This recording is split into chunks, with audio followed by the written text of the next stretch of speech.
जी सबसे खुशी वाली बात, आज संभाजी नगर में भारतीय जनता पार्टी के प्रत्याशी अतुल सावे ने इम्तियाज जलील को हराया है। इम्तियाज जलील हार गया और यही मैं कह रहा हूँ तो औरंगजेब की पैरवी कर रहे हैं महाराज के अनुयायियों ने उतारा है। कुल मिलाकर 9 सीटों में से 7 बीजेपी, 2 समाजवादी पार्टी इस समय। ये पूरा उपचुनाव जो था वो मुख्यमंत्री योगी आदित्यनाथ के नेतृत्व में लड़ा गया था। बड़ी खबर आ रही है महाराष्ट्र से, जहां बीजेपी अलायंस को जीतता देख कांग्रेस खेमे में खुशी की लहर दौड़ गई है। दरअसल राहुल गांधी ने महाराष्ट्र में बीजेपी की जीत पर सट्टा लगाया था और जमकर रैलियों में भाषण भी दिए थे ताकि उनके भाषण सुनकर उनके सपोर्टर्स भी बीजेपी को वोट देने को मजबूर हो जाएं। आप लोगों को ये परवाह है कि इजाज खान को कितने वोट मिले, सब जगह ब्रेकिंग न्यूज, सब जगह ट्रेंडिंग कर रहे हो आप। करो, मुझे कोई फर्क नहीं पड़ता, मैं सोशल वर्कर हूं, हमेशा रहूंगा। मुझे उम्मीद है अगर महाविकास आघाड़ी की सरकार बनती है इलेक्शंस के बाद तो वो इसको लेकर आश्वासन देंगे। मैं और मेरे साथ महाराष्ट्र की जनता इंतजार करेंगे। इंतजार खत्म हो चुका है दोस्तों, और महाराष्ट्र की जनता ने भी बाकी स्टेट्स की ही तरह मुझे और अपोजिशन को हमारी औकात दिखाई है।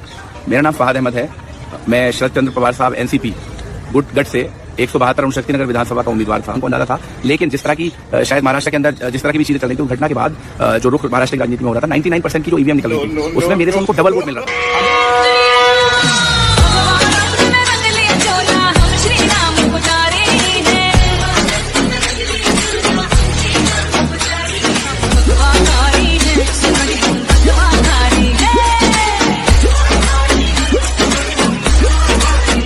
अगर आप मराठाओं को अलग थलग करेंगे, यानी भाजपा अगर मराठाओं का अपमान करती है और उन्हें अलग थलग करती है, तो उनके साथ दलित भी जुड़ जाते हैं और मुसलमान भी। और जब ये जुड़ जाएंगे और साथ में कुछ अन्य पिछड़ी जातियां भी, तो अघाड़ी को जीतने से कोई नहीं रोक सकता। इसलिए यह फॉर्मूला यहां पर लागू नहीं होने वाला है, कामयाब नहीं होने वाला। अकल्पनीय, अविश्वसनीय महाराष्ट्र के चुनावों के नतीजों के बारे में तो उसको यही कहा जा सकता है, वो भारतीय जनता पार्टी जो 150 सीटों पर कॉन्टेस्ट करती है, इस वक्त रुझानों में करीब 130 सीटों में आगे दिखाई दे रही है। बड़ी खबर आ रही है महाराष्ट्र से, जहां बीजेपी अलायंस को जीतता देख कांग्रेस खेमे में खुशी की लहर दौड़ गई है। दरअसल राहुल गांधी ने महाराष्ट्र में बीजेपी की जीत पर सट्टा लगाया था और जमकर रैलियों में भाषण भी दिए थे ताकि उनके भाषण सुनकर उनके सपोर्टर्स भी बीजेपी को वोट देने को मजबूर हो जाएं और सट्टे में उनकी जीत सुनिश्चित हो जाए। पॉक्सी सूत्रों की माने तो कांग्रेस सट्टे में जीती इतनी बड़ी रकम का इस्तेमाल धारावी के रीडेवलपमेंट को रोकने के लिए एक्टिविस्ट और एनवायरमेंटलिस्ट की फंडिंग में कर सकती है। हालांकि झारखंड में कांग्रेस की जीत देखकर राहुल गांधी थोड़े से उदास भी हैं, क्योंकि वहां भी उन्होंने बीजेपी पर ही सट्टा लगाया था।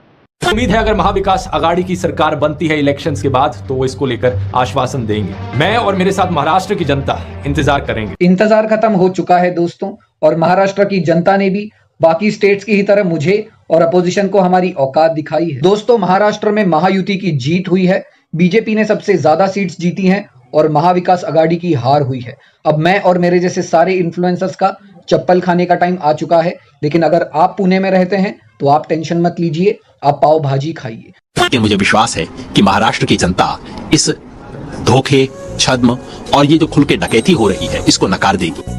अच्छा For a rejection of the Maharashtra mandate, the numbers showing a sweep for the Mahayuti, and it seems that Sanjay Raut is now laying the groundwork to say that no, we do not accept this, which is of course a very slippery slope, isn't it? Yeah, I heard Sanjay Raut and I'm somewhat disappointed.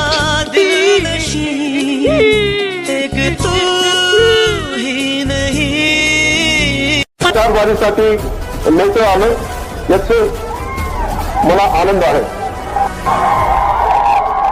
Professor నాన్నదమ్ములకి నాక చెల్లెలకి సోదరులకి అందరికీ నా హృదయపూర్వక నమస్కారం. आप लोगों को ये परवाह है कि इजाज खान को कितने वोट मिले, सब जगह ब्रेकिंग न्यूज, सब जगह ट्रेंडिंग कर रहे हो आप। करो, मुझे कोई फर्क नहीं पड़ता, मैं सोशल वर्कर हूं, हमेशा रहूंगा इंशाअल्लाह ताला। और देखो, मेरे पास सेहत की दौलत है, इससे बड़ी कोई दौलत नहीं है। मेरा नाम फहद अहमद है, मैं शरद चंद्र पवार साहब एनसीपी गुटगढ़ से 172 शक्तिनगर विधानसभा का उम्मीदवार था। जैसा कि आप इलेक्शन कमीशन की वेबसाइट पे देख रहे थे, मैं लगातार जो है आगे चल रहा था, यहाँ तक कि 17वें राउंड तक जो है मैं आगे चल रहा था, और कुल राउंड जो थे वो 19 थे।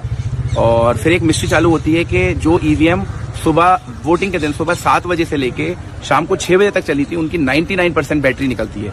और वो 99% बैटरी जहां जहां निकलती है उसमें मेरी जो सामने वाली उम्मीदवार हैं सना मलिक जी, जो सुबह से यहाँ नहीं आई थी, शायद उनको अंदाजा था, हम लोग यहाँ 5:30 बजे आ गए थे, लेकिन वो अब तक यहाँ नहीं आई थी, शायद उनको अंदाजा था।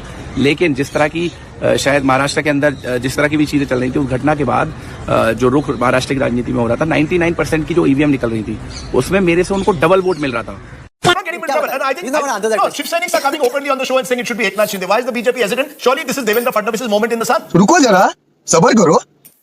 Look, my concern right now, Rajiv, is that it would be nice if you could be a little unbiased in your coverage. Who becomes the chief minister is for us to decide. Leave it to us to decide. We will do it. It's not for television studios. Let's focus on what you and I can do here. And my suggestion to you is that try and report what you see and not what you want to see. I think that will make for good. So let's close it here.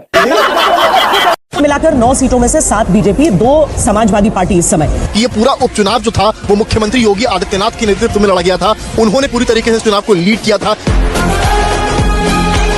आपकी तो मुस्कान में नजर आ रहा है आज की खुशी. दिखाइए टी-शर्ट दिखाइए, आज कप नहीं लाया. कब का है?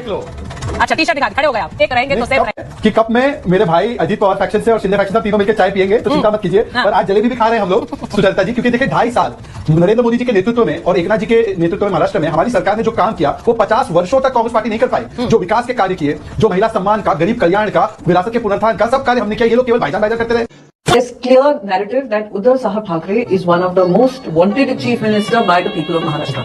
His work has spoken for himself, and even till today, by over 8 to 10 percentage points, Uddhav Thackeray ji is leading. In every district, every assembly, you can do that survey. So there is no confusion in people's mind. उन्होंने ये ठाना है कि उद्धव ठाकरे जी को फिर से chief ministership की जिम्मेदारी देनी है. So there's no confusion in people's mind. I'm sad, I'm shocked, I am surprised, and honestly, I wasn't prepared to come and defend a loss simply because we were working with the people and on the ground sentiment was totally pro Mahavikas Aghadi. The women of Maharashtra were also coming forward and talking about voting for Mahavikas Aghadi, for Uddhav Sahab. And for us to see this kind of a result, it's come as a surprise. And it does, I will continue to say that while the election result has shown something, it does raise questions on the credibility of the elections, because what we saw on ground, what the surveys are showing, what the sentiment was, what both sides felt that it was a neck-to-neck fight, for the result to come out like it, it's a bit shocking.